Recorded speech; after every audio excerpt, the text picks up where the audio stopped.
మహిళలకు ఇస్తామన్న ఏ ఒక్క హామీని సీఎం చంద్రబాబు అమలు చేయలేదు. ఆడబిడ్డ నిధి నుంచి మొదలు పెడితే ఉచిత బస్సు వరకు ఏ కార్యక్రమాన్ని సక్రమంగా అమలు చేయలేదు. మహిళలకు ఇచ్చిన హామీలు అమలు చేయకపోగా అన్ని హామీలు అమలు చేసేసామంటూ గొప్పలు చెప్పుకుంటున్నారు. ఇంటింటికి తెలుగుదేశం పార్టీ పేరుతో హామీలు అమలయ్యాయని చెప్పుకునే ప్రయత్నం చేసి నవ్వుల పాలయ్యారు. ఇదే తరహాలో స్త్రీ శక్తికి ఏడాది రెట్టింపైన ఆత్మగౌరవం పేరుతో చంద్రబాబు నిర్వహించిన కార్యక్రమం అభాస్పాలైంది. ఎన్నికలకు ముందు మహిళలకు ఎన్నో హామీలు ఇచ్చారు చంద్రబాబు. స్త్రీ నిధి పేరుతో 18 ఏళ్లు నిండిన ప్రతి మహిళకు నెలకు 1500 రూపాయలు ఇస్తామని హామీ ఇచ్చారు.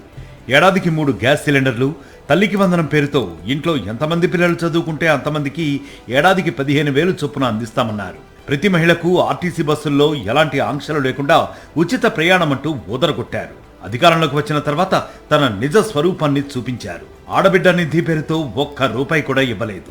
తల్లికి వందనం పేరుతో సుమారు 25 లక్షల మంది తల్లులకు పంగనామాలు పెట్టారు. ఏడాదికి 3 ఉచిత సిలిండర్ల పేర్లు చెప్పి ఒక్క సిలిండర్ మాత్రమే ఇస్తున్నారు.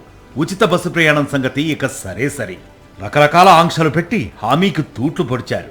బస్సుల సంఖ్య తగ్గించడంతో పాటు సర్వీసుల్ని కూడా కుదించి మహిళలను మోసం చేశారు. ఇలా మహిళల్ని అన్ని రకాలుగా మోసం చేసిన చంద్రబాబు స్త్రీ శక్తికి ఏడాది రెట్టింపైన ఆత్మగౌరవం పేరుతో ఒక కార్యక్రమాన్ని నిర్వహించారు. మహిళలకు ఇచ్చిన ఏ హామీలు అమలు చేయకపోయినా ఎంపిక చేసి తీసుకువచ్చిన కొంతమంది మహిళలతో భజన చేయించుకున్నారు. అన్నీ బాగున్నాయంటూ డప్పు కొట్టించుకున్నారు. ఓ మహిళ అయితే ఒక అడుగు ముందుకేసి మరీ ఉచిత బస్సు ప్రయాణం కోసమని హైదరాబాద్లో సాఫ్ట్వేర్ ఉద్యోగం మానేసి విశాఖపట్నం వచ్చేశానంటూ మాట్లాడింది. ఆమె మాటలు సోషల్ మీడియాలో ఇప్పుడు వైరల్ అవుతున్నాయి.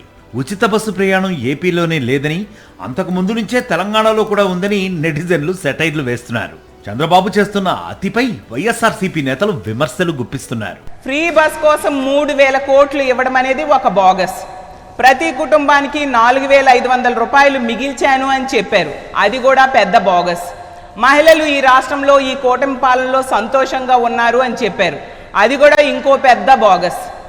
అసలు చెప్పాలంటే మీ పేరు బాబు గారా లేదా బోగస్ బాబు గారా అనేసి ఈ రాష్ట్ర ప్రజలందరూ కూడా ఆశ్చర్యపోతూ ఉండే పరిస్థితి మనం చూస్తూ ఉన్నాం. చంద్రబాబు ఎప్పుడు అధికారంలోకి వచ్చినా మహిళలను మోసం చేస్తూనే ఉన్నారని ఆరోపించారు వరుదు కళ్యాణి. గతంలో కూడా డ్వాక్రా రుణమాఫీ చేస్తామని చెప్పి మోసం చేసిన విషయాన్ని గుర్తు చేస్తున్నారు. వాళ్ళకి ఆడబిడ్డనిది ఎగ్గొట్టడం వలన ఆత్మగౌరవం పెరిగిందా, ఆత్మగౌరవం రెట్టింపైందా నేను అడుగుతూ ఉన్నాను. మహిళలకు నీకు 18,000 నీకు 18,000 నీకు 18,000 ఇస్తానని చెప్పారు కదా, ఇవ్వకుండా మోసం చేయడం వల్ల ఆత్మగౌరవం రెట్టింపైందా నేను అడుగుతూ ఉన్నాను. అలాగే 0 వడ్డీ ఇస్తానని చెప్పారు. అక్కడ అందరూ డ్వాక్రా మహిళలు కూడా ఉన్నారు. 0 వడ్డీ ఎగ్గొట్టడం వలన ఆత్మగౌరవం పెరిగిందా నేను అడుగుతూ ఉన్నాను. ఈ కార్యక్రమంలో చంద్రబాబు చేసిన వ్యాఖ్యలు తీవ్ర దుమారాన్ని రేపుతున్నాయి. ఎన్నికల సమయంలో మహిళలు 2,000 రూపాయలు తీసుకుని తమ ఆత్మగౌరవాన్ని కించపరుచుకుంటున్నారంటూ చంద్రబాబు చేసిన వ్యాఖ్యలపై పెద్ద ఎత్తున విమర్శలు చెలరేగుతున్నాయి. మహిళలను ఉద్దేశించి చేసిన ఈ వ్యాఖ్యలను చంద్రబాబు వెనక్కి తీసుకోవాలని డిమాండ్ చేస్తున్నారు. మరిన్ని అప్డేట్స్ కోసం ఛానల్ ను సబ్స్క్రైబ్ చేయండి.